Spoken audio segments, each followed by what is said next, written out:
तो आज मैं आपको एक अनोखी रहस्यमय कहानी सुनाऊंगा। अगर आप चैनल पर नए हैं तो अभी सब्सक्राइब कर ले तथा कहानी पूरा देखें। अंत में एक अनोखा रहस्य छुपा है। धन्यवाद। तो सुनिए। कैलाश पर्वत पर एक बार शिव जी और पार्वती जी प्रेम के सार पर चर्चा कर रहे थे। उसी समय पृथ्वी पर एक महान प्रेमी भक्त था जिसका नाम स्नेहिल था। स्नेहिल का प्रेम शिव के प्रति अत्यंत गहरा था, पर उसका प्रेम अत्यधिक चयनात्मक सेलेक्टिव था। वह केवल उन लोगों से प्रेम करता था जो उसकी भक्ति या उसके विचारों से मेल खाते थे। वह मतभेद रखने वालों से घृणा करता था और मानता था कि प्रेम शुद्धता की मांग करता है, अर्थात केवल योग्य लोगों से ही प्रेम किया जाना चाहिए। स्नेहिल की यही भेदभावपूर्ण प्रेम की भावना एक विभाजित और तनावपूर्ण ऊर्जा बनकर कैलाश तक पहुंची, जिसने शिव और पार्वती के बीच की प्रेम चर्चा में एक सूक्ष्म अशांति ला दी। पार्वती जी ने शिव जी से पूछा, स्वामी, स्नेहिल का प्रेम इतना सच्चा है, फिर भी वह इतना अशांत क्यों है और उसकी भावना हमारे प्रेम को क्यों प्रभावित कर रही है? शिव जी ने उत्तर दिया, उमा, स्नेहिल ने प्रेम के मूल सार को नहीं समझा। उसने प्रेम को चुनाव मान लिया है, जबकि प्रेम स्वीकार्यता है। वह फूल को पसंद करता है पर कीचड़ को नकारता है, जबकि कमल तो कीचड़ में ही खिलता है। शिवजी ने एक लीला की। उन्होंने अपनी शक्ति से दो बीज उत्पन्न किए। तारांकन एक सुंदर, चमकदार, पुनर्तः समरूप बीज जो बाहरी सुंदरता का प्रतीक था। तारांकन एक कांटेदार, विषम और मिट्टी से सना हुआ बीज जो अस्वीकृत कठोरता का प्रतीक था। शिवजी ने ये दोनों बीज स्नेहिल की कुटिया के द्वार पर रख दिए। स्नेहिल ने उन दोनों बीजों को देखा। उसने बिना किसी संदेह के सुंदर बीज को उठाया और उसे अपने सबसे सुंदर गमले में सबसे शुद्ध मिट्टी में बो दिया। उसने कांटेदार बीज को अशुद्ध और तुच्छ मानकर कुटिया के सबसे अंधेरे और कठोर पत्थर पर फेंक दिया, जहां उसे कोई पानी या पोषण नहीं मिलता था। स्नेहिल ने सोचा, मैं केवल शिवजी के शुद्ध प्रेम को बोऊंगा।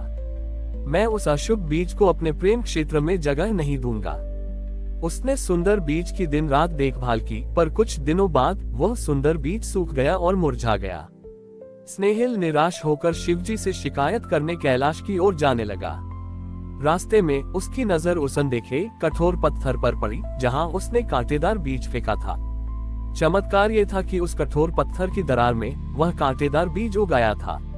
वह अब एक अत्यंत मजबूत पौधा बन गया था, जिसकी जड़ें पत्थर को भी भेद कर गहरी चली गई थी। उस पर कोई सुंदर फूल तो नहीं था, पर उसकी हर पत्ती जीवंत और दृढ़ थी। तभी शिवजी एक वृद्ध माली के वेश में वहां प्रकट हुए। माली शिवजी ने स्नेहिल से पूछा, हे भक्त, तुम अपने प्रेम के पौधे को क्यों नहीं बचा पाए?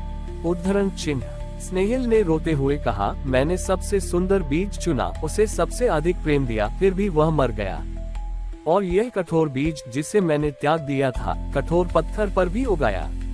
माली ने समझाया, तुम्हारा प्रेम पक्षपाती था। तुमने केवल उस चीज को चुना जो तुम्हें आकर्षक लगी। तुम्हारा प्रेम एक सौदा था। तुम सुंदरता को चुनकर प्रेम पाना चाहते थे। ये सुंदर बीज इसलिए मर गया क्योंकि उसे संघर्ष नहीं मिला।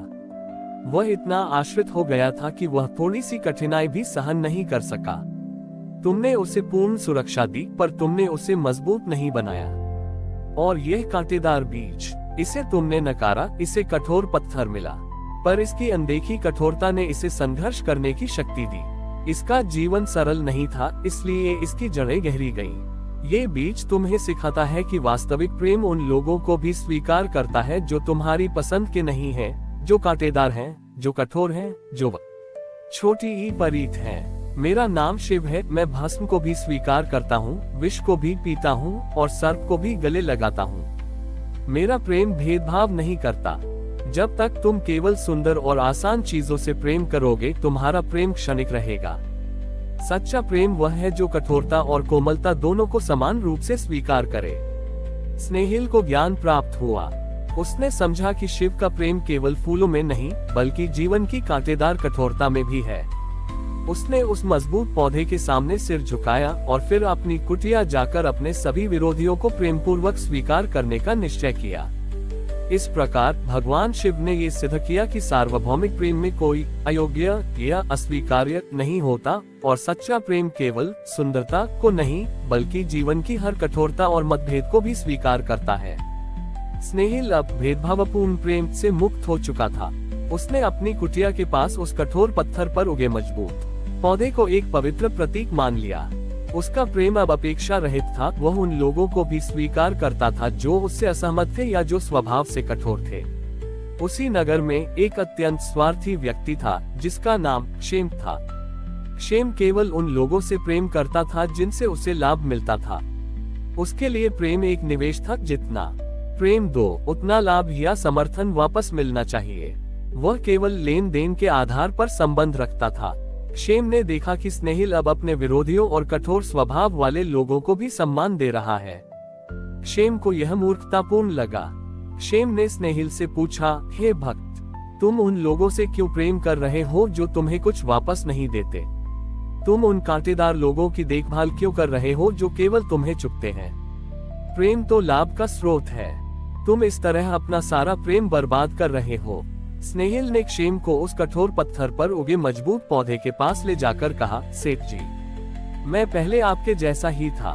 मैं केवल सुंदर और लाभदायक बीज बोता था, पर वह बीज मर गया।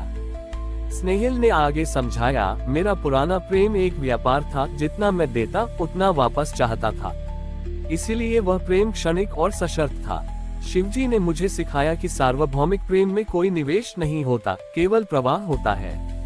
ये पौधा देखो, मैंने इसे त्याग दिया था। मैंने इसे कोई लाभ नहीं दिया, पर इसने कठोरता को स्वीकार करके स्वयं को मजबूत बनाया। मेरा प्रेम अब इस पौधे जैसा है। मैं देता हूँ पर बदले में कुछ नहीं मांगता। जब तुम बिना किसी अपेक्षा के प्रेम करते हो तो तुम्हारा प्रेम शक्तिशाली हो जाता है, क्योंकि वह अब दूसरे पर निर्भर नहीं रहता।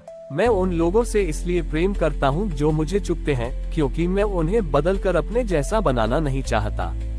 मैं उन्हें जैसा वे हैं वैसा ही स्वीकार करता हूँ। शेम, जो हमेशा अपनी गणनाओं में लीन रहता था, इस लाभ रहित प्रेम के विचार से हैरान हो गया। उसने देखा कि स्नेहिल का चेहरा पहली बार वास्तविक आनंद से चमक रहा था, जबकि शेम अपने सारे लाभ के बावजूद हमेशा बेचैन रहता था। शेम ने अपने जीवन की ओर देखा।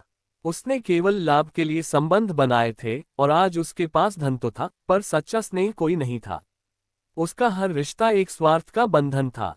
शेम को ये बोध हुआ कि वास्तविक हानि लाभ में नहीं, बल्कि प्रेम में की गई स्वार्थ की गणना में होती है। उसने उस कठोर पत्थर को छुआ और महसूस किया कि जब वह बिना किसी अपेक्षा के किसी वस्तु को स्वीकार करता है तो उसके हृदय का सारा बोझ हल्का हो जाता है। शेम ने उस दिन से अपना जीवन बदल दिया। उसने अपने पुराने स्वार्थ आधारित संबंधों को त्याग दिया और लोगों से निस्वार्थ भाव से प्रेम करना शुरू किया। जब उसने देना शुरू किया तो उसने पाया कि उसे जो शांति और आनंद मिल रहा है वह किसी भी व्यापारिक लाभ से कहीं अधिक मूल्यवान है। इस प्रकार शिवजी की यह लीला पूर्ण हुई, जिसने ये सिद्ध किया कि सच्चा प्रेम लेन देन नहीं है, बल्कि अनवरत प्रवाह है। जब प्रेम अपेक्षा और स्वार्थ से मुक्त होता है, तभी वह सार्वभौमिक और अनंत हो पाता है। हमारी और भी आध्यात्मिक एवं अनोखी कहानियां देखने के लिए हमारे चैनल पर जाएं तथा धार्मिक एवं पौराणिक अनोखी कहानियां हमारे चैनल पर है। कृपया जाके देखें तथा हमारे चैनल को सब्सक्राइब करके रखें और वीडियो लाइक जरूर करें। धन्यवाद।